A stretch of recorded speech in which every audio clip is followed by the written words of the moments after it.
Ladies and gentlemen, dreamers and daydreamers, thinkers, let me ask you something straight. Have you ever made pakoras out of ice? Well, today you're about to witness a story so unexpected, so wildly creative, and so unapologetically mad that even scientists were left speechless and slightly traumatized. This isn't just a speech, it's a celebration of fearless imagination. It is about friendship, madness, and one dangerously cold idea that defied all rules of logic, science, and snack making. So buckle up, because I'm about to take you inside a Madhouse, where one man, one frying pan, and a lot of poor decisions led to a recipe that the world wasn't ready for, and maybe never will be. This is not just about food. It's about freedom. It's about turning the impossible into a plate of pure chaos, served with a smile and sprinkled with rebellion. Welcome to the madness. Welcome to the legend. Welcome to ICE Pakoras at the request of friends in the Madhouse. You don't want to miss a second. Let's begin.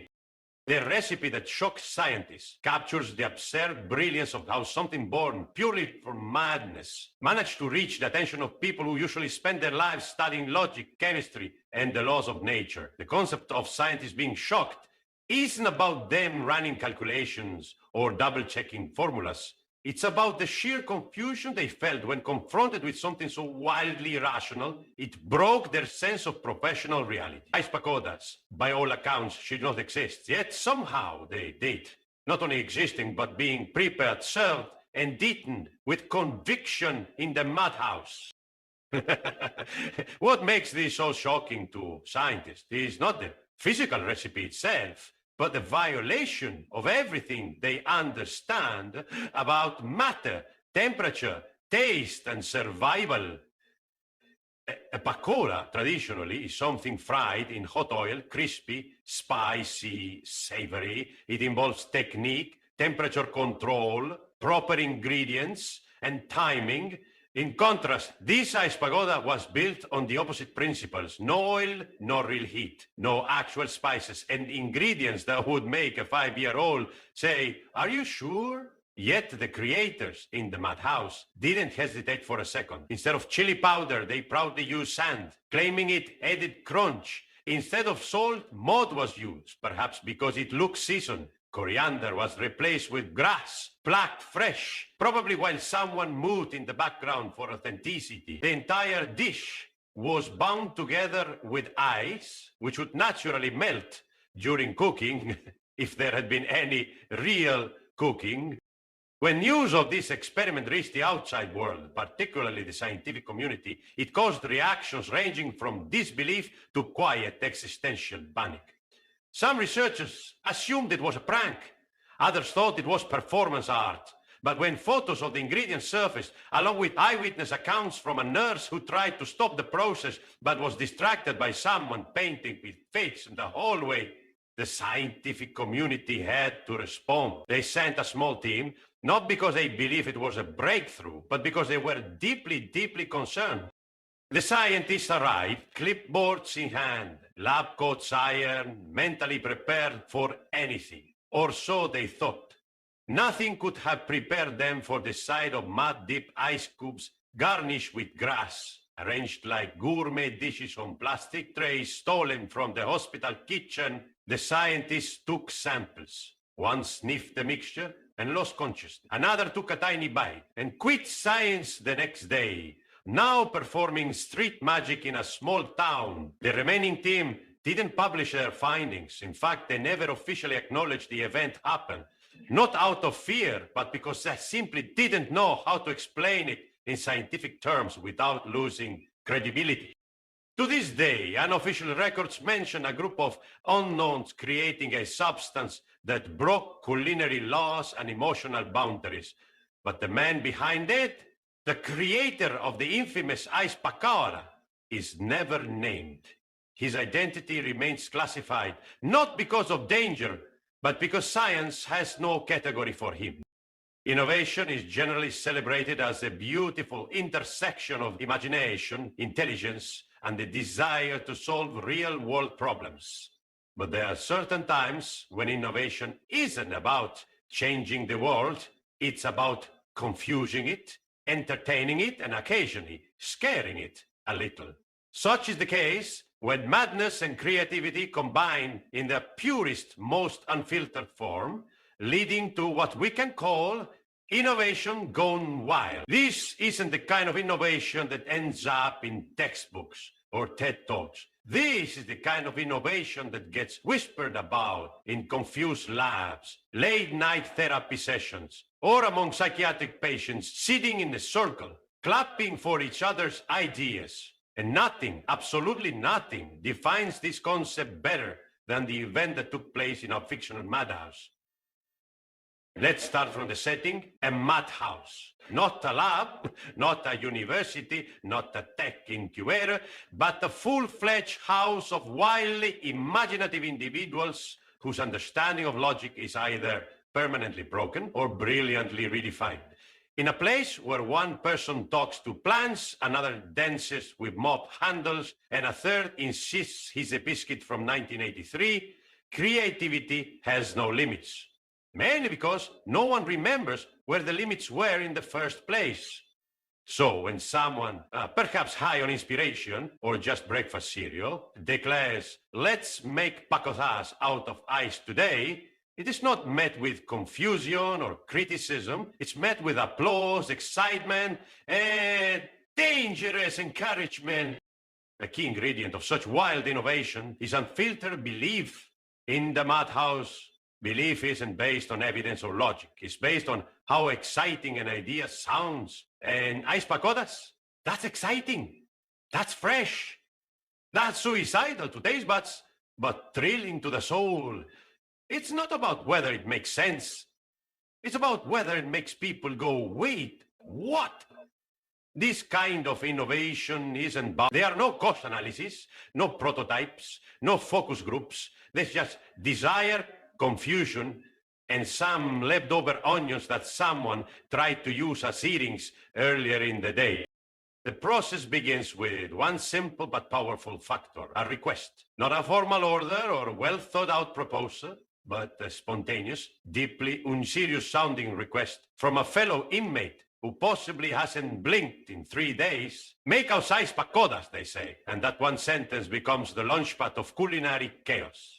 Unlike most chefs who begin with ingredients and recipes, our innovator begins with confusion and delusion. He walks into the market not with a grocery list, but with a mental playlist of circus music and possibly an invisible pet following him. He doesn't compare prices or read labels. He looks for vibes. He buys sand because it feels spicy. He buys mud because it looks salty. He skips traditional herbs and goes for grass because why not? Even goats love it. The boundaries of flavor and safety are not just ignored, they are destroyed with pride. This stage of the process is what truly defines innovation gone wild. It's the absolute rejection of traditional methods. Most innovators might try new combinations, new technologies, or new approaches. But here, the very definition of food is being challenged. What is a pakora, really? Is it a snack, a feeling, a symbol of rebellion?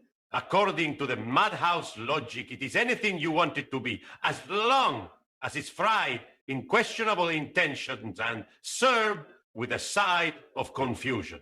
Even the frying process itself is optional. The tap water stands in for hot oil. The ice doesn't melt. It embraces heat emotionally. And if the pakora dissolves on the plate before anyone touches it, that's just part of the magic. Another crucial element of this madness fuel innovation is teamwork, or rather, collective encouragement without any sense of responsibility. While traditional innovation thrives on structured collaboration, the Madhouse version thrives on synchronized delusion. Every friend is equally invested in the idea, not because they believe it will work, but because it sounds hilariously stupid. There's a group energy that's hard to replicate in the outside world. One person bringing in decorative leaves, another singing motivational songs to the ice cubes, and the third one just sitting in a corner documenting the process in crayon on toilet paper. It's beautiful, it's tragic, it's strangely pure.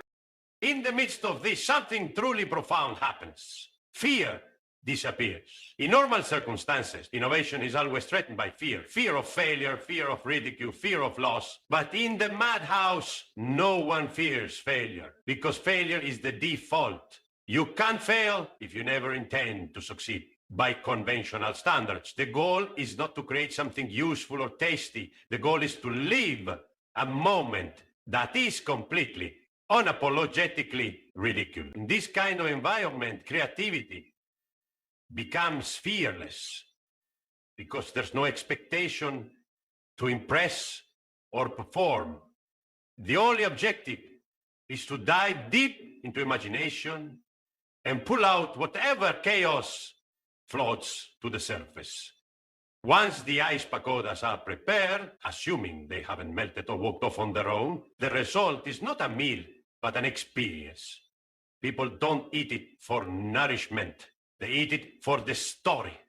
They eat it so that years later they can say, remember the time we invented a snack that confused thermodynamics?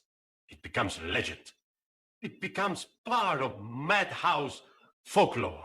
And in the rare case that someone outside the Madhouse gets to witness this innovation, like scientists or unfortunate delivery guys, they don't understand it. They either laugh, cry, or quietly change careers. Because outside the Madhouse, there is no place for such unchained creativity. Society prefers rules, logic, health codes. But inside these walls, we prefer dreams, disasters, and things that look like food, but are actually performance art. One might argue that this kind of wild innovation is dangerous, even pointless. But there's a strange beauty in it. While traditional innovation tries to solve problems, this version tries to solve boredom. It adds color to the gray. It reminds us that not everything needs to make sense to be worth doing. Sometimes the most memorable creations are the ones that break every rule, ignore every warning, and leave everyone asking, why would anyone do this? In a world where everyone's chasing perfection, the Madhouse celebrates imperfection at the full volume. It honors those who dare to mix grass with mud and serve it with a smile. It bows before the brave soul who thought, what if pakoras? But ice. This level of unfiltered innovation is rare, not because people lack imagination, but because society filters it out too early. Kids think like this all the time, turning boxes into spaceships and puddles into swimming pools. But as we grow up, we're taught to ignore our wilder ideas, to choose the practical over the poetic. The Madhouse flips this. It puts madness on a pedestal and gives it a frying pan. And while the result may not win any Michelin stars, it wins hearts, especially the ones that are tired of logic and thirsty for laughter. At the core of this entire episode lies one truth. Innovation, when mixed with madness, becomes freedom. Freedom to imagine without limits. Freedom to create without judgment. Freedom to serve frozen snacks with the confidence of a five-star chef. Ice pakoras may not be edible. They may not be safe. They may not even be legal in some countries, but they represent something rare and valuable. The courage to try something so stupid, so chaotic, so unnecessary, that it loops all the way back to genius. In the end, the creation of ice pakoras isn't just about food. It's about celebrating the unspoken rule of the Madhouse. If it makes you laugh, do it again. And if it makes someone cry, serve it with extra sauce. Innovation gone wild doesn't follow a path. It dances in circles, sings off key, and wears mismatched socks. It's messy, unpredictable, and utterly pointless until it makes someone smile. And that, perhaps, is its greatest success. So, my friends, fellow minds of majestic madness, what have we learned today? That in a world full of logic, rules, and recipes, sometimes the greatest act of genius is doing something so utterly ridiculous that it makes scientists cry and ice cubes question their life choices. We didn't just make pakoras, we made history, confusion, and possibly a mild health hazard. But more importantly, we made memories, laughter, and something so bold that no cooking show will ever dare to copy it. We proved that even in a Madhouse, or perhaps especially in a Madhouse, ideas are limitless, ingredients are negotiable, and sanity is completely optional. To all the dreamers out there, never be afraid to mix your grass with ice and fry it in tap water, because while the world may not understand your recipes, they'll never forget the taste. Good luck on your next wild invention, whether it's spaghetti with shampoo or tea made from tears of joy. And thank you truly for listening, even if you're still unsure whether this was a speech, a comedy show, or a warning sign. Stay magic, stay magical, and remember, you should make ICE PAKORAS for